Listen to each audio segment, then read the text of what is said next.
Hello and welcome to the second Moody Sports podcast, brought to you by me, Zach. Me, Cody. And if you haven't seen the first episode, which we highly recommend you go see or listen to, really, what this podcast is about, and in the future it will be about sports surrounding the city of Houston, mostly in-season stuff. And currently that starts this podcast. Good segue for me. I'm a real pro at this. Is the Houston Cougar football game this next week, Thursday what day is that? That's the 10th? 10th? Oh, is it next Thursday? No, I it's the think 11th. It's the 11th. 11th. Versus the Tulsa Golden Hurricanes, their first in-conference competition of the year. Hopefully a win, because Tulsa is not a great team, but historically and really recently, U of H does a great job of losing to a bad Tulsa team. Going all the way back as to this time last year. All right, so let's get started. First things first, a little bit of background on Tulsa. Cody, I don't know if you knew, but I consider myself a big sleuth when it comes to the sport of football, and I did some background checks on the Tulsa Golden Hurricanes. What'd you find out? Oh, man, did I find anything ever? I found a team that really likes to look at stats of the past, and their quarterback is pretty bad, which is a good sign for us because our defensive backs are pretty bad. Fun fact, if you read Tulsa backwards, it says a slut. Just think about that. It's really it's a bad omen for them, I guess. Exactly. All right. Looking at Tulsa's record, just a quick little overview. This is from their website because, as I told y'all, I'm really a scout of all football teams, and I really do my due diligence when it comes to our opponents. Tulsa is 1-3 right now, 0-1 in the American, as compared to U of H, which is 3-1 and 0-0 in the All-American. So, like, our opponents like UCF, national champions, we are also undefeated In conference play. Yeah, Tulsa. I took a look at one of their starting quarterback. Not one of their quarterbacks, but their starting quarterback. I can't remember the kid's name. Let me pull it up real fast. Luke Skipper, I believe. Let me see if I can get to it. There it is. Yeah, Luke Skipper. A guy who really, his strengths involve, he's a mediocre runner and a bad passer. So he has no strengths. Exactly. His stats for the year, I believe he has 6 interceptions to Already? 3 passing touchdowns and 1 rushing touchdown. Yeah, he's off to a hot start. Granted, I think he is Tulsa's weapon. They do have a pretty decent running back combination. That being the true sophomore running back, Shamiri Brooks, who has 14 rushing touchdowns and 600-plus rushing games in his 13 career games, which is pretty impressive. But, nothing crazy. This guy isn't going to kill us, especially with, U of H's great front seven. They're going to have to try to beat people on the outside, which I'm not saying is completely impossible. Which they might. Yeah. But you know what? It's not the worst thing ever. We've played tougher teams, including probably the best offense in college football right now. Texas Tech. You think so? You think they have the best offense right now? Opinion-wise. I don't know statistically, but Statistically against us, they definitely did. They definitely did. Goodness. 63 points, good God almighty. Oh, man. Okay, on to the future. talking about Tulsa. Yeah, I mean, as I was saying earlier, I think at the beginning of this, Tulsa really hasn't been good in a good while. But the thing is, that doesn't seem to matter when they play U of H. They seem to win those games when they shouldn't. I don't know. We'll have to see, because I remember last year they beat us 42 or 47-17. Yeah, it wasn't a close game. They were 1-5. It was I believe we had a late score, and that was about it. They were 1-5 up until that point. Yeah. And we were, I believe, the opposite. We were 5-1. No, I don't even think we were 5-1. We're doing much better this year than we did last year. Yeah. Yeah. So I guess some things. Let's do a little game here, huh? All right. We'll do some predictions. We'll look into our crystal balls each, and we'll try to. I'll ask you some questions, Cody, and we'll see who you think who you think is the best at, each individual role, right? So Mhm. let's start with the first one. This is the easier one, I think. Defense. No, let me ask the question first. I know you're about to give me a long-winded answer, and trust me, we could have a whole podcast just on that. But what I want to focus on is we already know enough about our defensive front, all right? And we've already talked a bunch about our defensive backers. So what I'm wondering was, do you think the defensive coordinator and the defensive staff as a whole makes a change? And what would you think, if you were in that situation, what would your change be? And what would you change as opposed to the previous weeks? Not knowing Tulsa's offense, so I can't tell you what adjustments I would make. Assuming they were a pass-heavy offense, I would try to blitz this, in my opinion, mediocre quarterback as much as possible, because he's not a very good runner. He's not going to be able to get out of the pocket as well, and he's going to have to make quicker throws. So you're more likely to cause an interception or a fumble or something in that sort of way, because the likelihood of mistake raises very quickly. But if they're a runner-heavy team, I would load the box and blitz the crap out of them. Appreciate this. Appreciate the family-friendly comment. Yeah, PG channel. Sorry, guys. No, but Tulsa, as I said earlier, they really rely on their running backs, which aren't. They're good running backs. I'm not gonna go out there and say they're world beaters, but they are good. If I'm making changes from what we've done, the biggest thing I think is, besides just blitzes, is we need to do a better job of showing formation, showing blitzes, and then pulling them back. Keeping the other team guessing. Especially because you were right. We're going against a quarterback that doesn't have the best statistics out there. He's got one rushing touchdown, and it came against an FCS school. He does like to run, but he hasn't scored in a while. I think his season high this year is 47 yards. And then he doesn't throw the ball great. 6 interceptions to 3 or 4 touchdowns. I believe 3 touchdowns.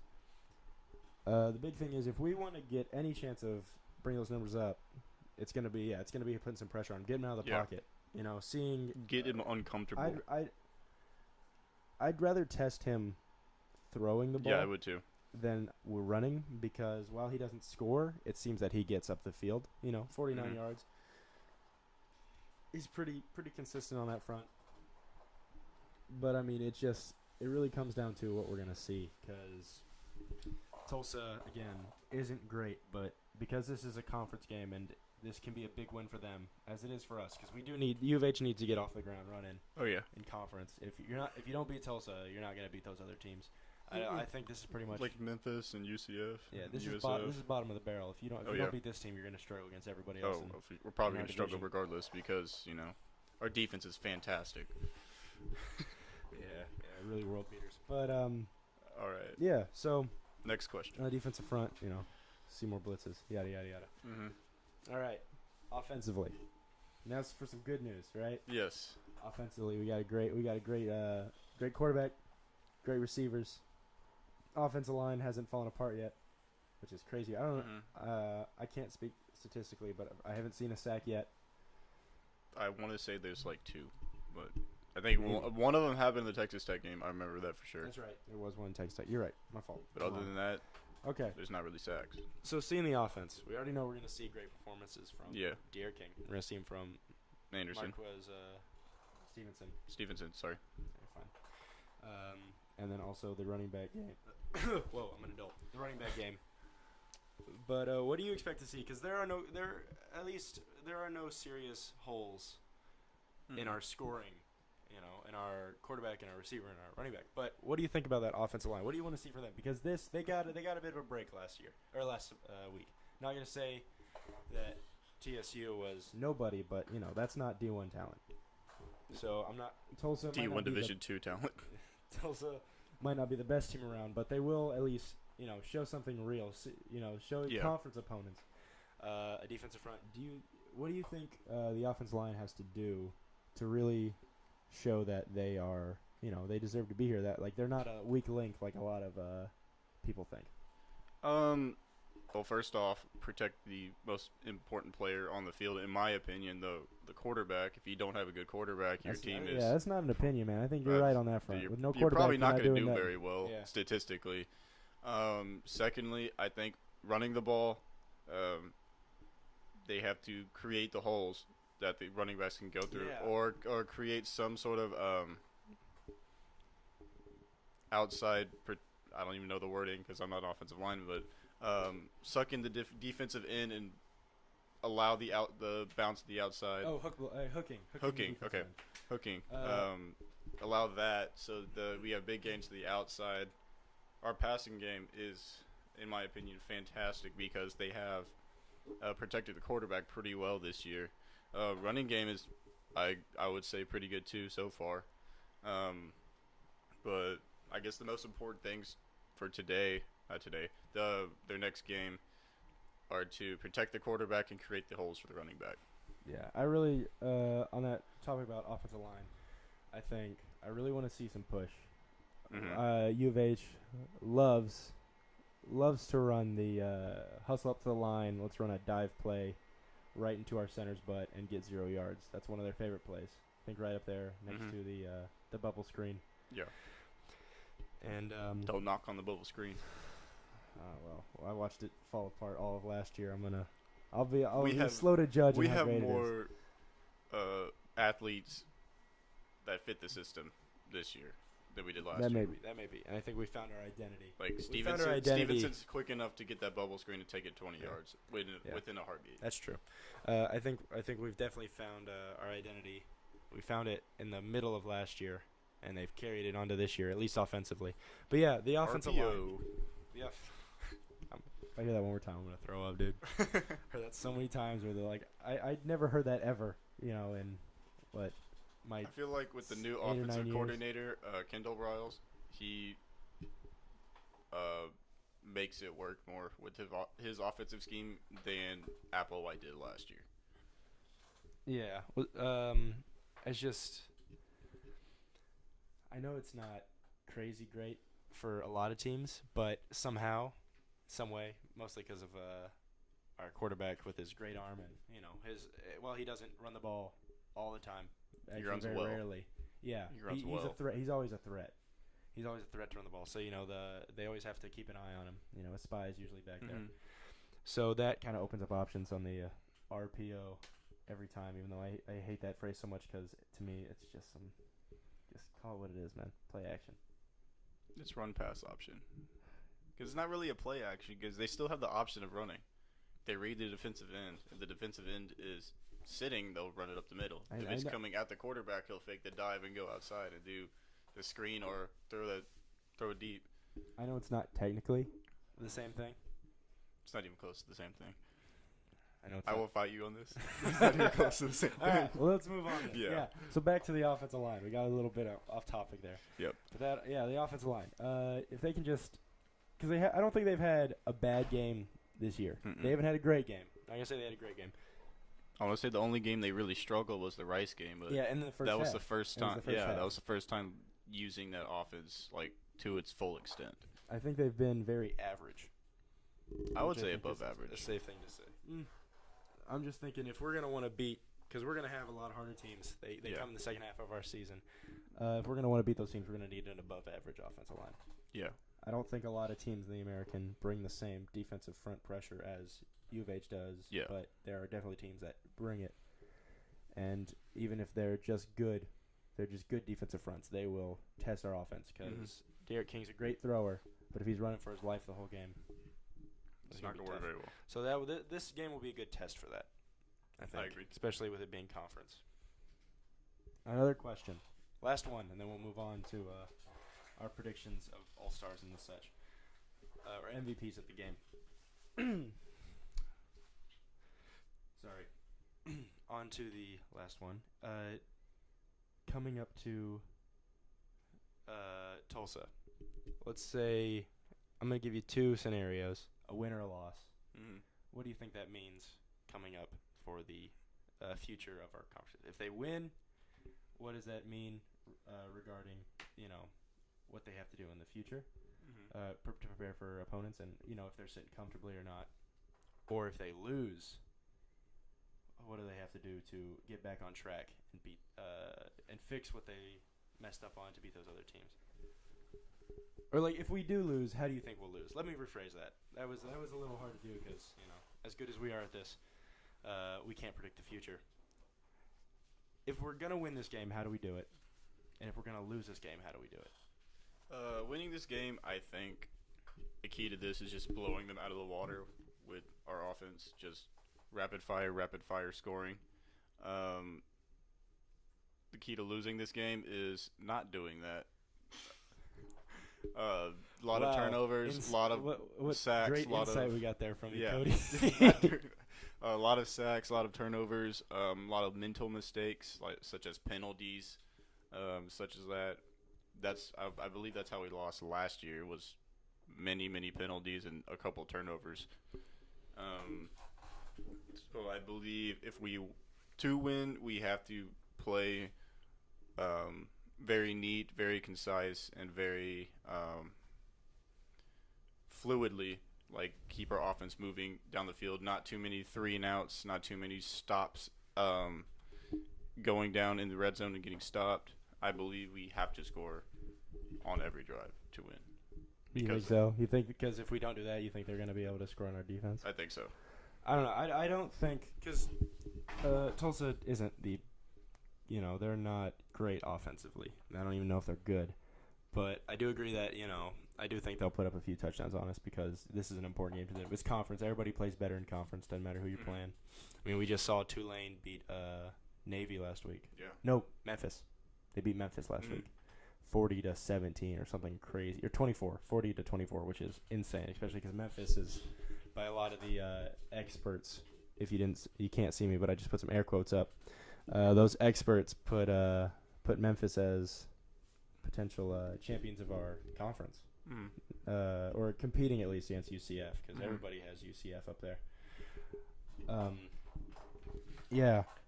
So I mean, with how the teams play, with how the energy is turned up, I do think if Tulsa's going to beat us, or let me rephrase that, if we're going to lose to Tulsa, the way we do that is just by not taking this game seriously. Yeah. I think that's always a fear. Walking in thinking we're big and bad and can do whatever we want to this team. We just put 70 up on TSU. Why can't we do that to the next team? Exactly. We got it easy, which doesn't mean anything, especially when your points don't carry over.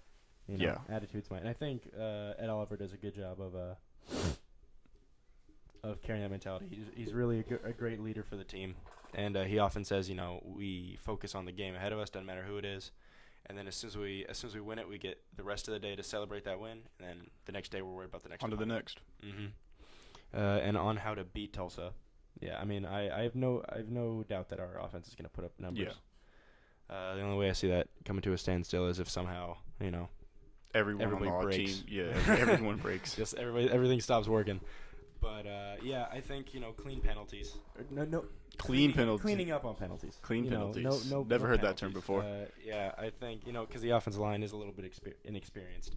Or they're just not the best. Just holding back on holding calls, stupid stuff like that, jumping off sides, which I don't think we do terrible at. We don't jump off sides too often.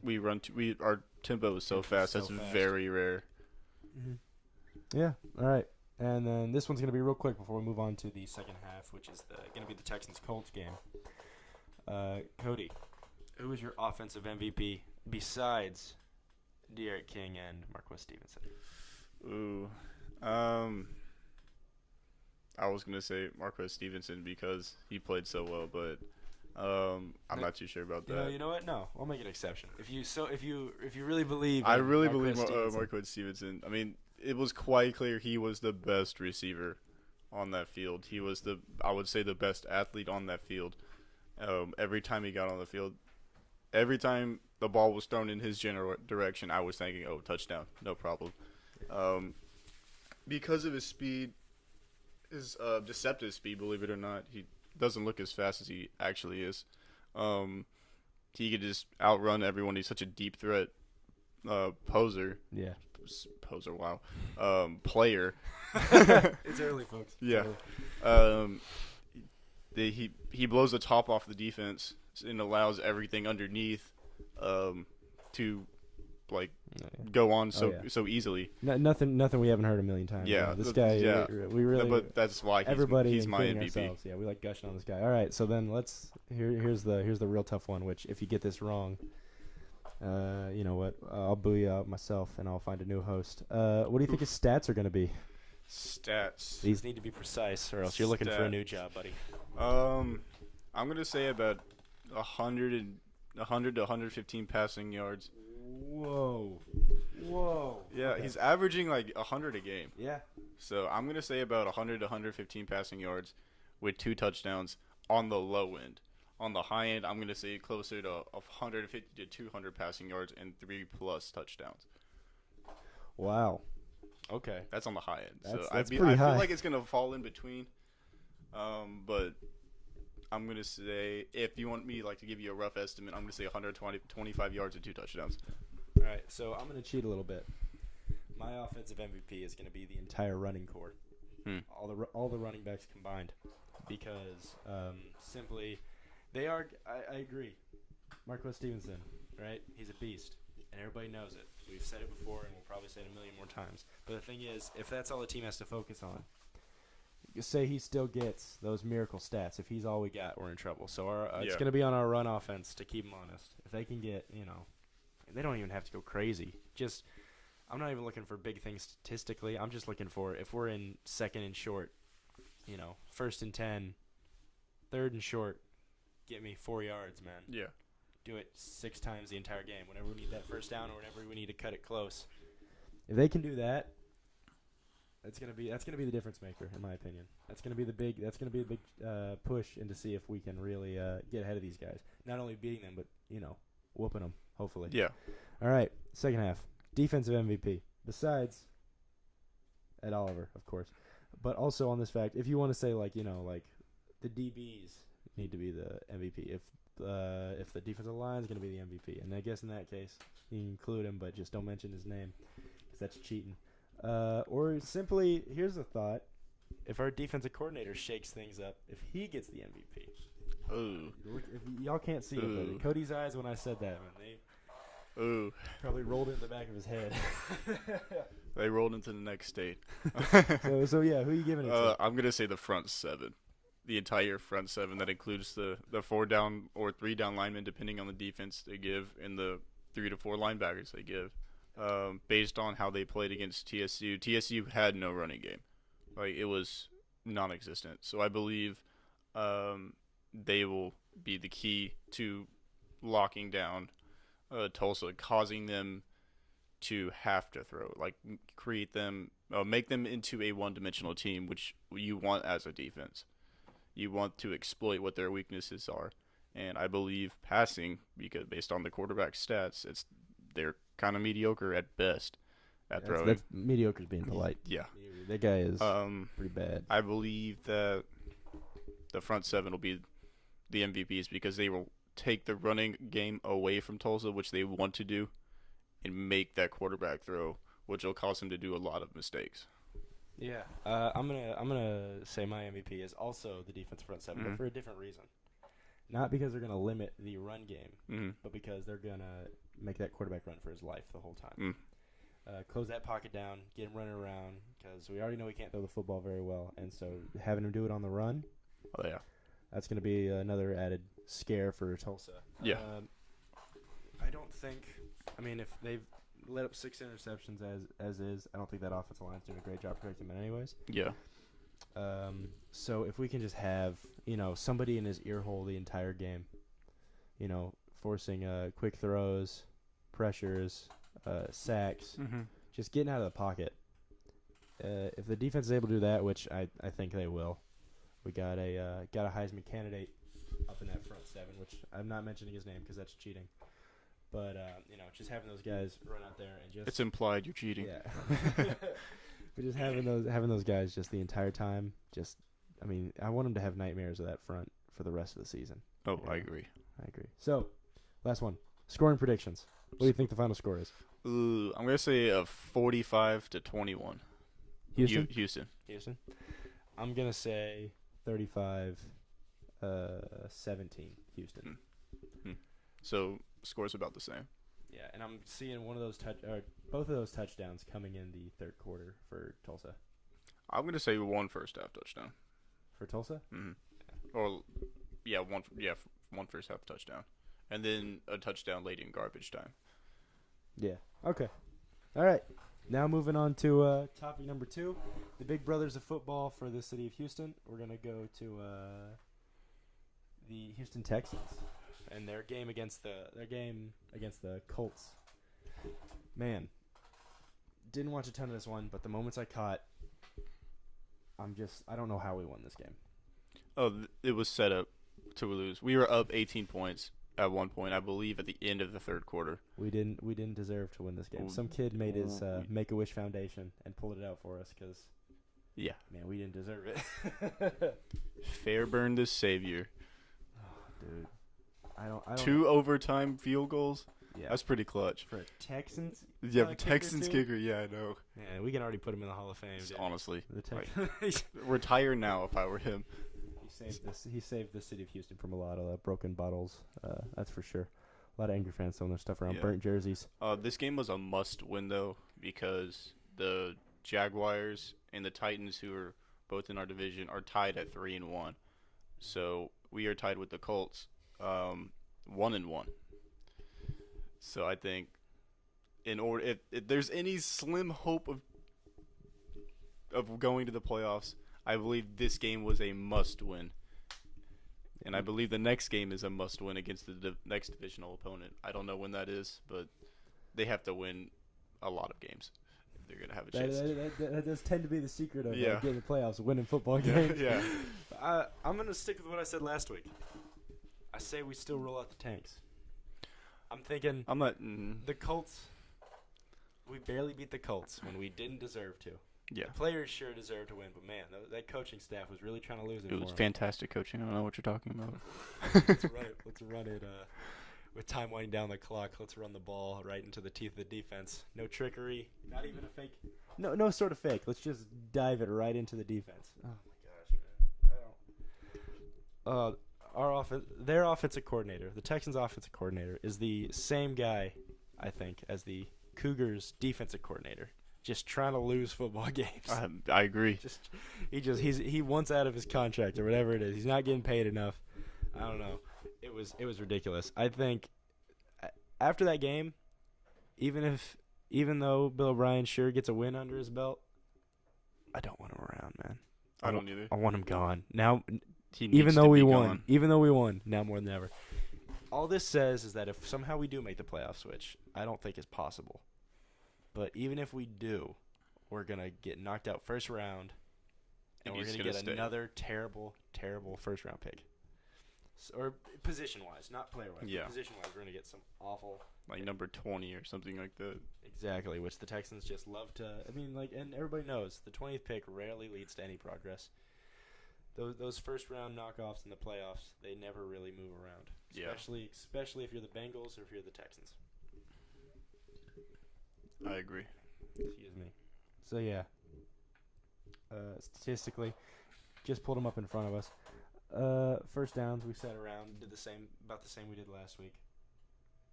Only let up one sack, which that offensive line is holding, and they've really done a good job. Compared to last season, I would say they're much improved. They're much improved. Tremendously. Recovering from injuries. Oh, yeah.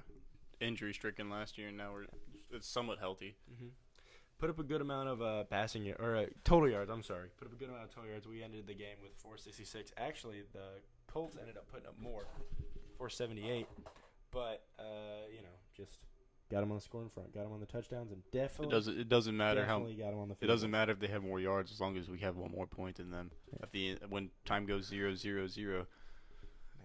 Nostradamus strikes again with his great insight. Rushing attack. That's the big thing the Texans won on. Is while they did not have a crazy amount of rushing yards, they really kept the Colts down to almost a. It's like the Colts' offensive rushing attack wasn't there at all. Wow. Colts finished the game with 41 yards rushing, while the Texans finished with 119. Granted, the Texans had more than double the rushing attempts, but I think that just shows that they were able to actually rush it all. The yards per rush were almost a yard more than the Colts were. Yeah, which, again, still isn't crazy, especially because we have a running back who's really lost his mojo these past couple years. Believe it or not, until not last week, the week before, we had the number 1 rushing attack in the league. Yeah, that quickly disappeared. That quickly disappeared with Game 3. And then Game 4, it came back somewhat. I mean, again, rushing average of 3.4 per carry isn't crazy. But I think it was used effectively. Yeah. Which is important. And the Texans, say anything you want about them, but one thing is consistent. Their turnovers, they keep the turnovers alive, giving up an interception. Oh man, why is it's I know it's a win. And I know last week I said I still believe in him. I still do. I want it to be known that I still believe in him, but Deshaun Watson throws another pick. And his TD to interception looks very similar to last week. The big difference being the opponent and when the interceptions were thrown. But man, just another game where he just doesn't jump out, which sounds ridiculous. It sounds ridiculous as a criticism. I get that. I get that it sounds dumb that I'm over here saying, well, wow, he wasn't an all-star. But that's what the Texans need, man. Yeah. If they want any sort of progress, I agree. They need an all-star on the offensive side, which they haven't had in a good long time. We got a taste of it at the beginning of the year, but it seems like it was just a beginning of the year last year, but it seems like it was just a tease. Let's talk about defenses. I'd love to. The Texas defense, for the most part, held the Colts in check, I believe, until the second half. They had an 18-point lead. I want to say going into the end of the third quarter, and led up a bunch of garbage time scores. So for the most part, I think they played very well with a combination of Jadeveon Clowney and J.J. Watt just terrorizing that offensive line. There was one drive in particular where they had 3 or 4 holding calls back to back to back. Mm-hmm. Yeah, which it's crazy that you say that because you're right. They did a great job of messing with the other team's offensive line. And when I tell you these stats, and then I also tell you in that same breath that the Texans line did great, defensive line did great, it's going to sound funky. But Andrew Luck's stats for the game, 464 yards and 4 touchdowns, which,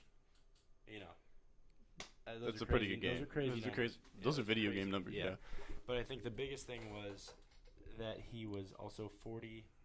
He had 40 completions on 62 attempts. The Colts really they put the entire team and jumped on the just recovering from injury Andrew Luck and said, win this game for us. We're not going to help you.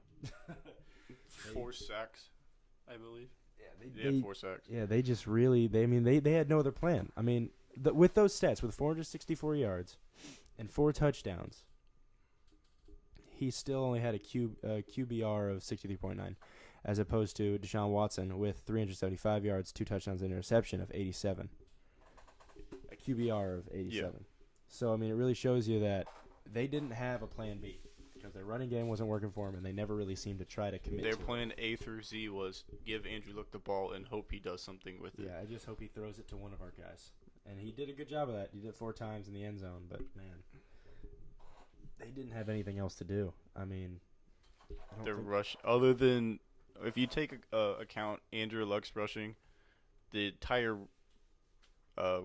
Indianapolis Colts rushing game was only 30 yards on 14 attempts. That's hot trash. Yeah, that's really that just shows how dominant our front seven is. Mm-hmm. They said you're gonna have to beat us with the passing game, and they almost did. Okay, we'll try it. They almost did. Just like the Cougars, the Texans don't have a great a DB collection and safeties. They're not great, but you know what? They're just good enough to stop them every once in a while. 22 drops is nothing to sneeze at. That's a lot of plays that the defense did a great job on. Yeah.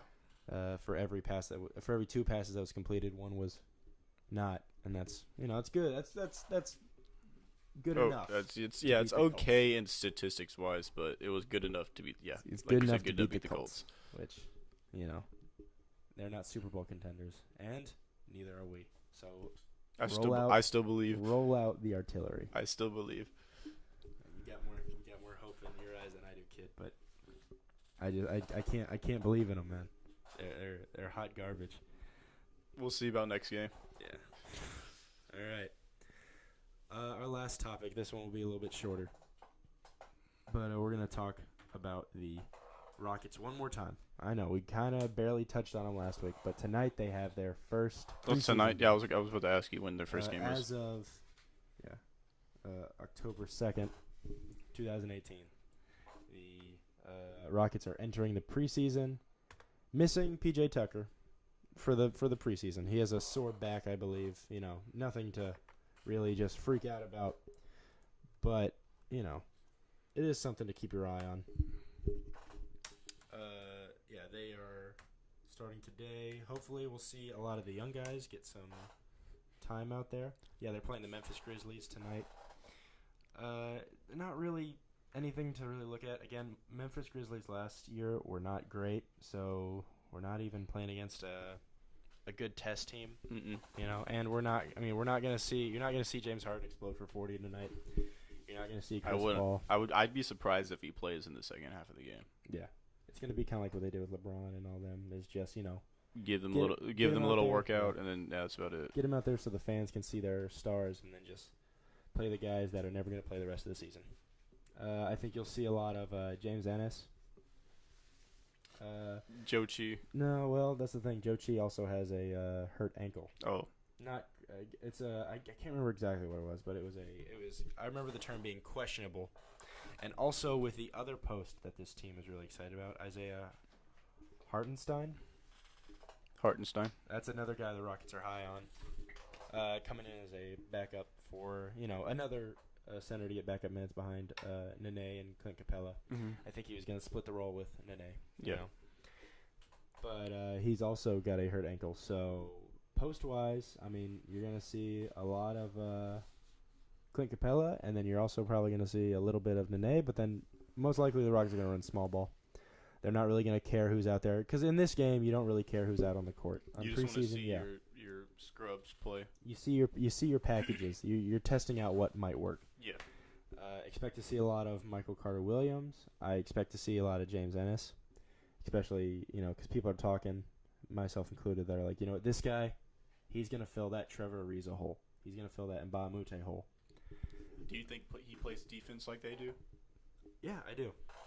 I think Trevor Ariza was, he was like people are saying the third best Rocket, which okay, the guy was good, but let's not jump the gun. This guy was not an all-star. I think he filled his position perfectly as he should have. Mm-hmm. I wouldn't say he is the third best Rocket. In my opinion, these as of last year, the third best Rocket was Clint Capella. Clint Capella, no doubt. Like that, yeah. Every Rocket fan. I'm not saying when I said that, I don't mean it as like, this is truth. I'm just saying this is what I've heard, which is ridiculous. Because I hate to say that he wasn't good, because he was good, but I think people are overblowing his value. Everybody, people when we lost him, they said, "Oh, the Rockets are losing 10 more games," which is ridiculous. We added Carmelo Anthony and James Ennis, which is he supposed to play Carmelo Anthony? Yeah, I'm sure we'll see him a little bit. We're going to see all these guys a little bit. Okay. We're not going to see PJ Tucker. Probably not going to see Zochi. We might see him. I don't know how their ankle's doing. And then Isaiah Hartenstein. Because what stinks is, especially Isaiah Hartenstein, those are the guys they wanted to see. Those are the guys that coming in, from the offseason, they've been playing G League. Mm-hmm. What are they going to do against some NBA talent? Especially because this game would be a good one because it's a good test against another team's good post. You'll see him against Marc Gasol, who probably isn't going to play too much as is. But just the few minutes that you can get, if you're able to time it right and get him out on the court against that guy, that's a good test because that is one of the best posts in the league. Hopefully we're going to see some of our guy, Rob Gray, out there. And also some Gary Clark. Both of those guys are AAC former athletes. Gary Clark coming from Cincinnati, a great basketball team. Right on. Yeah. I'm sorry. I believe he was from Cincinnati. Yeah, he's from Cincinnati. I just kind of blanked. I like to see him play. I don't know how much they're going to get, especially because this team is guard heavy.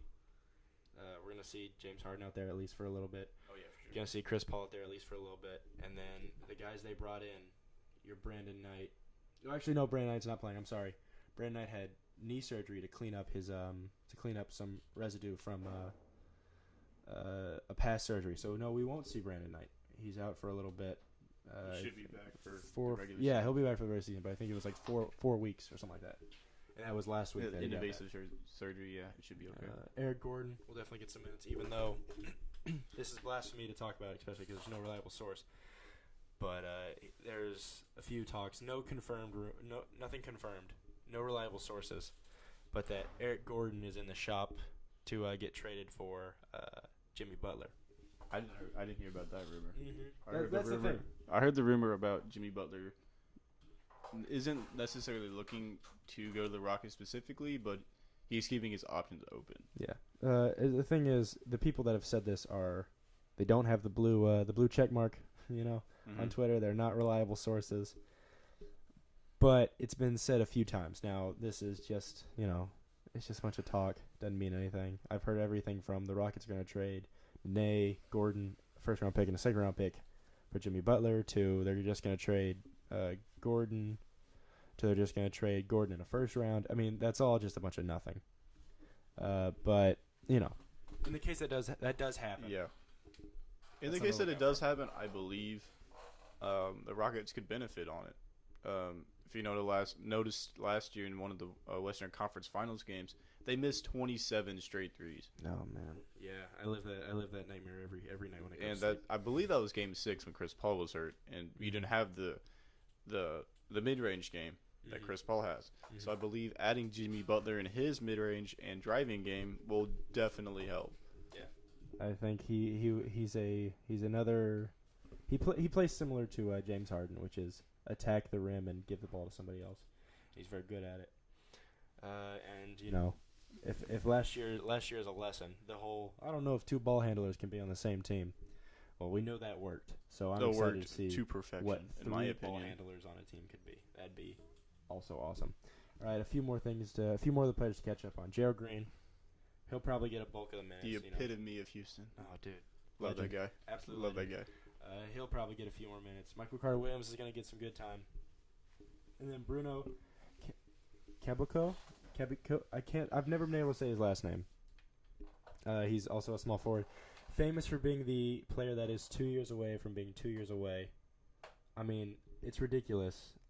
People are saying, this is the year, which has been kind of his saying for his entire career, is that this is the year he does great. And I want to see it, but you know what? I don't expect him to get a lot of minutes the entire season, so it is what it is. I expect him to be like Tariq Black last year. Like, he plays garbage minutes, and he looks great in those garbage minutes, but they don't mean anything. Vince Edwards, doubtful to get any time. But the Rockets aren't really big on rookies. The last one they were real big on was Clint Capella. Has been kind of, the rest of them they use prospects as trade fuel. Yeah.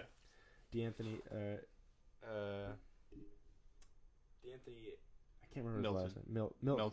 Melton, the guy they traded I was kind of looking forward to that. Oh, man, him being on the Rockets, based on how he plays defense pretty well, and he can shoot the ball pretty well. I was honestly really sad when I saw they traded him. It was necessary to get rid of the bloated Ryan Anderson contract, but yeah, he was a little bit fun to watch. He reminded me of that kind of Jeremy Lin kind of thing, the guy who wasn't Jeremy Lin wasn't drafted at all, but just the fact that this is a guy that kind of you would see producing well, he wouldn't be anything crazy, but he was worth more than where he was picked up. He was worth more than his contract was, and the Rockets love that, which I think is why they cashed in on him early. He's worth more than his contract, so they traded him and Ryan Anderson, and they picked up Marquez, Chris, and Brandon Knight. Kind of a trade-off, that talent-wise they're not the same as Ryan Anderson, but man, that helped get rid of a ton of money, or it helped free up a ton of money. I'm sorry. So yeah, we'll be seeing that game later tonight. I hope you all tune into that. This will probably go up right before it happens. So Hopefully. yeah, hopefully. So if you want to listen to them simultaneously, that's a dream. All right, Cody. We're gonna give this one. We're gonna start closing this down. If you got anything to say, anything you're looking forward to, if you want to talk about even the Astros or the Dynamo real fast, give it a shot, man. The Astros recently won their division, I guess you would call it. Oh yeah, they got that first place spot. They had that first place spot locked down, which is good. We don't have to play the Oakland A's or the Yankees. Oh man, because those teams do very well against us. Play the Cleveland Indians, who are a good team, but they're not the Oakland A's. They're not the Oakland A's they're or not the New York Yankees. That's for sure. They've got a good chance to go far in this playoffs like they did last year. All right, and they've definitely got the pitching staff to win. We'll talk about that more in the future when they start the playoffs. But last thing, you're our resident soccer guy. I don't know if you've been keeping up with them. If you've got any sort of info on them. Dynamo, no. I believe they've won their last couple games. Yeah, I know they won their. I don't know what it's called. A cup, a division. They won a Golden Cup game, I believe. There you go. That's great. I don't know what that means. We'll have to do better on that front. Yeah. But So thanks for tuning in with us. This is the Moody Sports Podcast. If you want to follow us on Twitter, it's at Moody Sports. Repeat, at Moody Sports. We know this isn't the best, but man, we're trying to get there. Really appreciate you tuning in, and we'll see y'all next Tuesday if Cody is able to wake up. I have no words for that. All right. See y'all later. Bye. Bye.